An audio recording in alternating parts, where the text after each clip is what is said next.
Ikhwan fiddin, a'azakumullah. Hari ini kita akan mengkaji tentang prinsip aswaja.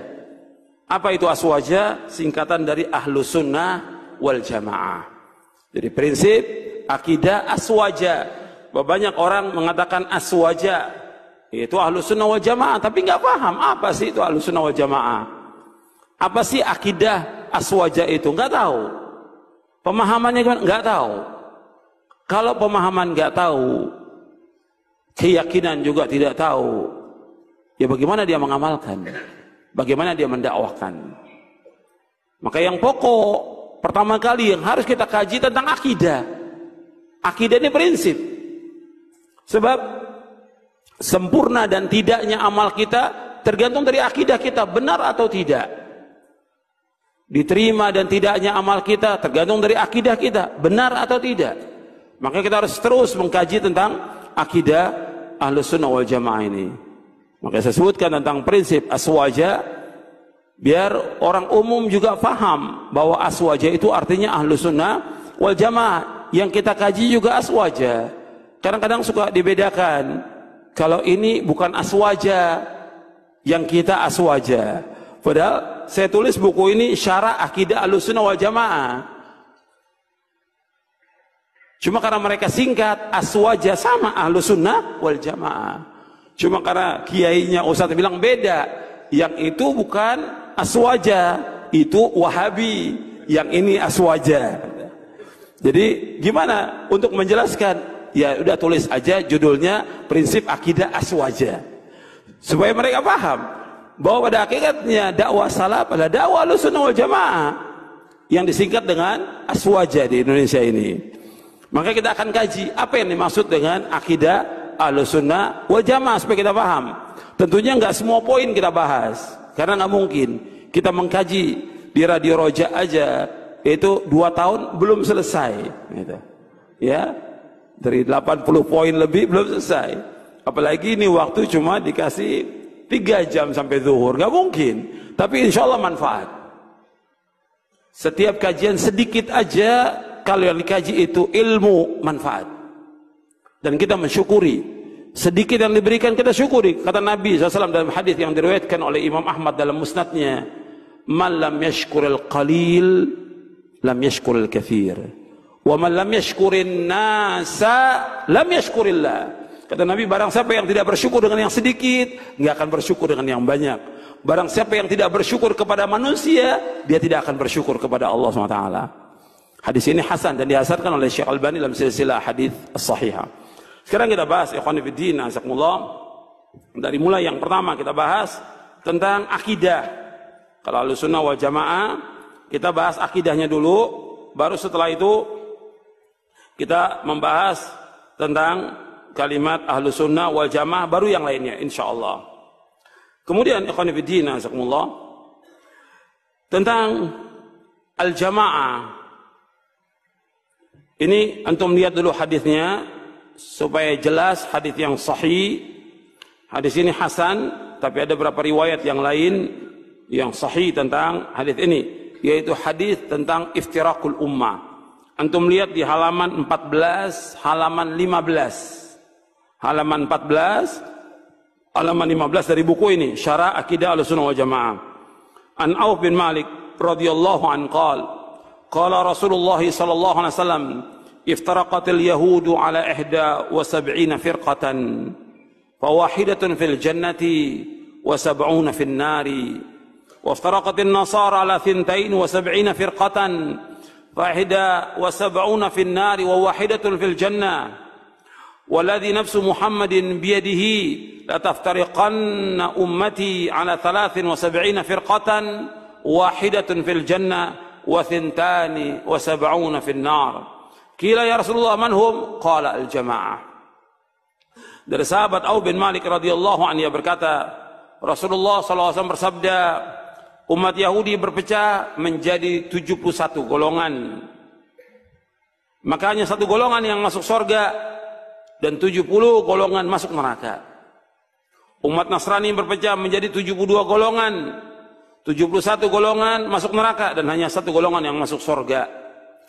Dan demi Allah yang jiwa Muhammad berada di tangannya, sungguh akan berpecah belah umatku menjadi 73 golongan. Hanya satu golongan masuk surga dan 72 golongan masuk neraka. Rasulullah SAW ditanya, wahai Rasulullah, siapakah mereka satu golongan yang selamat itu? Rasulullah menjawab, al-jamaah. Hadis ini hasan diriwayatkan oleh Imam Ibnu Majah dan juga Al-Lalikai dalam Syarah Usul I'tiqad Ahlussunnah wal Jamaah, Ibnu Abi Asim dalam kitabnya As-Sunnah. Hadis ini hasan. Tapi ada yang hadis yang semana dengan ini yang sahih, yang diriwayatkan dari sahabat Abu Hurairah, sahabat Muawiyah dan yang lainnya. Banyak sahabat yang meriwayatkan tentang hadis iftiraqul ummah. Di hadis ini disebutkan 71 Yahudi berpecah. 70 masuk neraka, 1 masuk surga. 1 yang masuk surga yang mengikuti Nabi Musa alaihi salatu wassalam, yang beriman kepada Allah dan beriman kepada Nabi Musa alaihi salatu wassalam. Kemudian Nasrani berpecah 72 golongan. 71 masuk neraka, 1. 71 masuk neraka, 1 yang masuk surga, yang beriman kepada Allah dan beriman kepada Nabi Isa alaihi salatu wassalam sebagai Nabi dan Rasul, bukan sebagai Tuhan, yang dia mengikuti Nabi Musa, mengikuti Nabi Isa alaihi salatu wassalam. Kemudian dan juga mengikuti syariat yang dibawa oleh Nabi Isa alaihi salatu wassalam. Dan umat Islam berpecah menjadi 73 golongan. 72 masuk neraka, 1 yang masuk surga. Anda perhatikan di sini. Setelah diutus Nabi Muhammad sallallahu alaihi wasallam, Yahudi, Nasrani, mereka harus masuk ke dalam agama Islam. Setelah diutus Nabi Muhammad sallallahu alaihi wasallam, semua syariat mereka dihapus dengan syariat Nabi Muhammad sallallahu alaihi wasallam. Dan Allah SWT mengutus Nabi Muhammad sebagai khatamul anbiya wal mursalin, penutup para nabi, penutup para rasul. Makanya mereka wajib mengimani Nabi Muhammad sallallahu alaihi wasallam, dan Nabi mengajak mereka untuk beriman kepada beliau. Nabi mengajak ahlul kitab Yahudi dan Nasrani untuk masuk ke dalam agama Islam. Ini menunjukkan bahwa agama Islam satu-satunya agama yang hak, agama yang benar, agama yang diridhai oleh Allah. Dan umat Yahudi atau Nasrani setelah diutus Nabi Muhammad SAW, mereka harus masuk ke dalam agama Islam. Kalau mereka tidak masuk ke dalam agama Islam, mereka pasti menjadi penghuni neraka.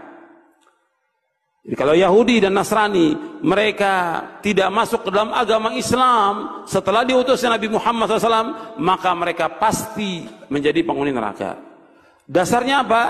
Yang pertama ayat Allah berfirman, innal ladzina kafaru min ahlil kitab wal musyrikina fi nari jahannam khalidina fiha ulaika hum syarrul bariyah.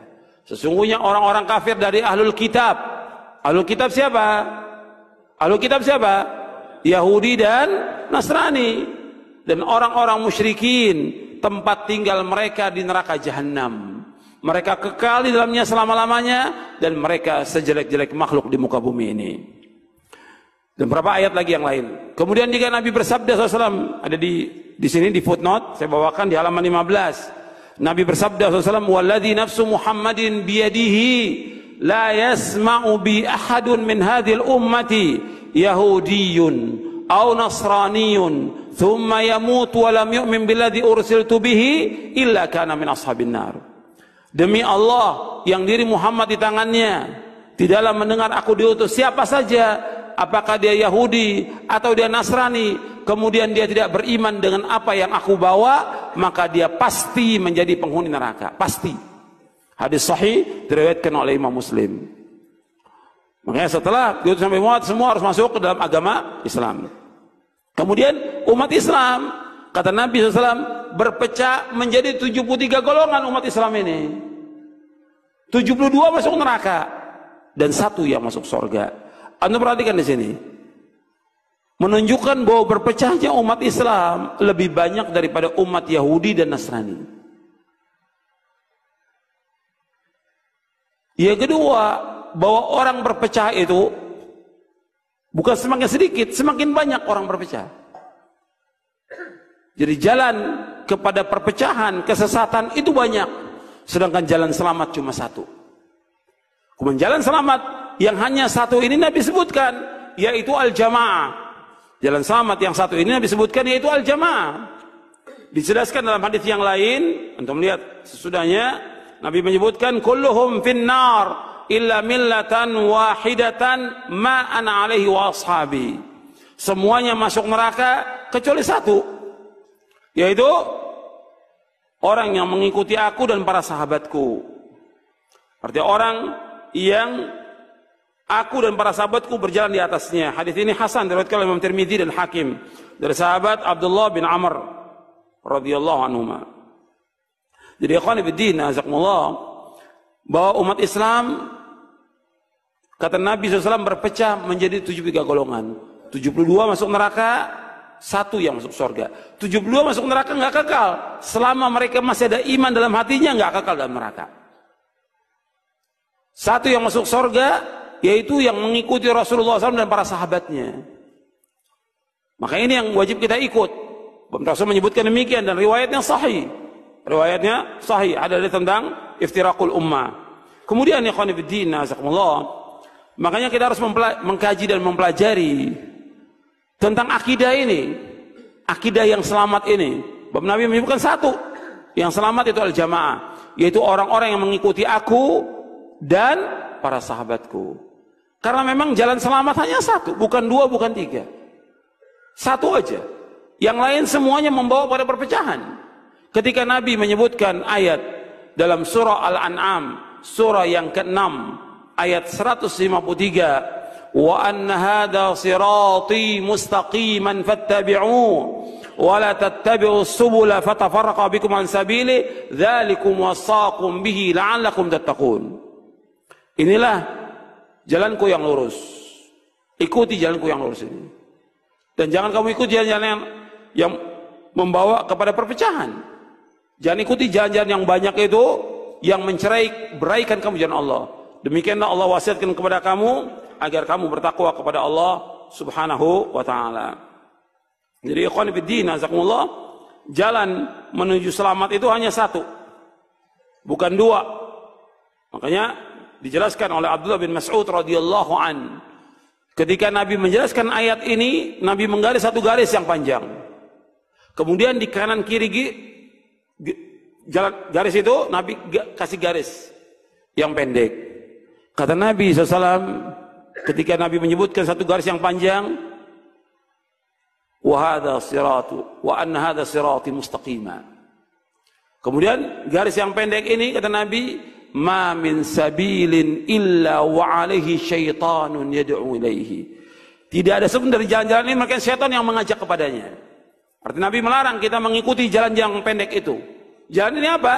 Yaitu aliran, golongan, pemahaman, dan yang lainnya yang menyesatkan manusia dari jalan Allah.